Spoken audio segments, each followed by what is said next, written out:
Magandang araw mga kaibigan. Pag-usapan natin ngayon ang tungkol sa pagkahuli ng PIDEA at PNP ng napakalaking volume, napakataas na halaga ng illegal drugs.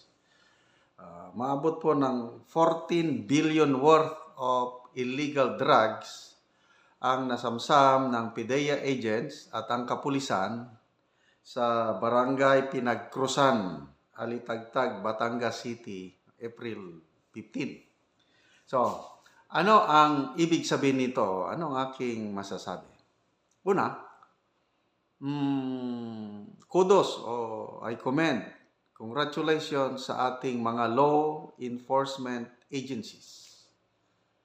If I'm not mistaken, baka ito na yung pinakamalaking huli ng illegal drugs sa panahon ni PBBM and even panahon ni PRRD.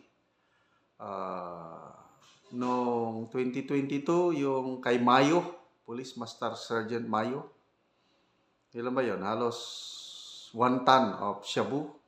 Ang worth nun is 6.7 billion pesos worth. Ito, halos na doble, 14 billion. Ang dami. So,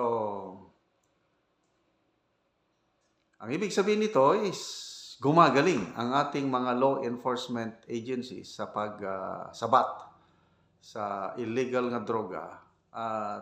Dapat natin silang purihin, pasalamatan, and keep up the good work, PIDEA and PNP. But then, ano lang ito, sana hindi maulit yung nangyari kay Police Master Sergeant Mayo na una, mamaya mayroon ng pill parades. Kaya inimbestigahan yan ng Senado at Kamara. Pill parades, pinagkakitan. Plus, lumabas ang katotohanan na yun, karamihan yun ay mga savings o recycled drugs. Inipon. Tapos, isa pang anggulo na nakita ng mga senador at congressman, parang pasalubong sa bagong PNP chief ng umupo noon si General Azurin. Yun po ang kaganapan yung nakaraan. I hope hindi ngayon kasi di ba kauupo ang ating PNP chief General Marbel. Hindi kaya pasalubong? I hope not. I hope the PNP has learned its lessons. Ako, naniniwala ko na mas maraming matitino na membro ng ating kapulisan. Kasi tumaas na yung rating nila sa, alin ba yun? Okta Research ba yun? 76% ang satisfaction rating ng PNP. Na sa tingin ko, parang tama yun kasi wala na akong masyadong nababalitaan na mga kalokohan na ginagawa ng kapulisan. So, panalo po ang taong bayan pag ang ating kapulisan talagang ginagawa yung dapat niyang gawin to serve and protect. So, congratulations sa bagong PNP chief at saka of course PIDEA. Laking amount. So, yun po ang ibig sabihin niyan.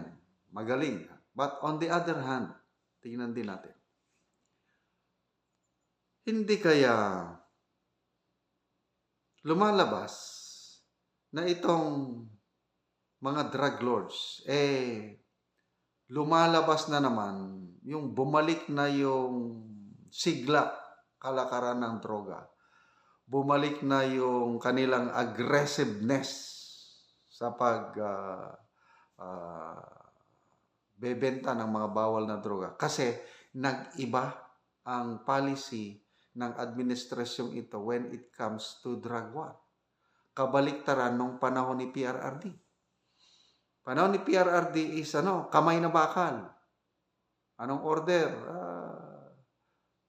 Pag nanlaban, birahin nyo sila, panagutan ko kayo. So, matapang ang ating law enforcement agencies noon sa drug war. Kaya, ayun, gumanda ang sitwasyon noon. Kaya, Sa lahat ng lugar na napapasyalan ko noon, ang feedback na natatanggap ko is, Sir, wala na. Tumakas ng mga drug lord dito. Takot na sila. Takot sila kay Tatay Digong. So, naglaylo ang kalakaran ng droga panahon ni PRRD kasi kamay na bakal eh. I will kill you, sabi ng presidente. Pagsirain niyo ang kinabukasan ng mga kabataang Pilipino, hindi ko kayo sasantuin. So, hard approach. Ngayon, soft approach. Iba ang sistema ngayon kasi ano daw, ang priority is rehabilitation. Pag-rehab, tutulungan ang mga drug addicts. Tama naman. No, nothing serious. Wala pong problema yung i-rehab mo. Pwede yun. Kaya lang ang aking pangamba lang is, baka naman sa approach na ito, lalong nabigyan ng lakas ng loob ang mga drug lords na magnegosyo ng droga kasi nga, mabait naman ang ating kwan. Bumabait ang approach. So, kumusta sa inyong lugar, mga kaibigan? Ang kalakaran ng droga. Ikumpara nyo panahon ni PRRD. Lumalala ba o bumubuti? Yung nabasa kong article ni Chito Beltran sa Philippine Star, sabi niya sa Pangasinan, report sa kanya ito natanggap niya. Nasa isang tindahan, yung shabu, para lang ordinary na paninda sa tindahan at pupunta lang doon magbili. Ganon na ngayon. Kaibigan ko dyan sa Metro Manila, sabi niya, General, dito sa amin, nako, talamak na ang kalakaran ng droga. Pwede ka nang makabili kahit saan ng droga. Ano pa? Kaibigan kong mga OFWs, mga kapatid na Muslim ito, nag-feedback sa akin. Sabi niya, Sir, wala na. Bumalik na ang kalakaran ng droga sa amin. Sa Maguindanao ang kanila. Nakakatakot na po sa amin. Sa Davao City. When was that? Last month? Nung umupo yung bagong PNP chief ng Davao City. Anong sabi ni Mayor Baste? Wala na. Bumalik na ang kalakaran ng droga sa Davao City. Kaya, anong sabi ng Mayor? I am declaring war against drug. Kaya in 5 days o 6 days, 7 ang nanlaban at na lagasan ng buhay na suspected drug pushers o ano. Kaya nirelieve kaagad yung 7 pulis o 8 pulis at iniimbestigahan. I don't know kung ano nang resulta. So, ito, on one side, one hand, parang nakakatuwa kasi napigilan yung dating sa merkado yung 14 billion worth of drugs. Napakaraming masisirang kabataan dyan. Kaya dapat purihin ang mga pulis. Kailang sana naman, yan na yung pangamba na ito hindi na ma-recycle o kagad. Kung nakunan na ng tamang procedure, litrato, sa korte, din sunugan na para baka mamaya matukso na naman ang ating law enforcement agencies na pilferades. Kasi ibebenta sa labas. Sana hindi na maulit yung nangyari sa Mayo case, yung kawawa si General. By the way, ano na ang nangyari kay General Domingo? Yung kaso niya sa ombudsman. Nasasayangan ako dito kay General Domingo. I believe wala siyang kasalanan. Ano lang siya, naipit lang siya. Yung mga tauhan niya na may kalokohan, bagong upo siya, nadamay.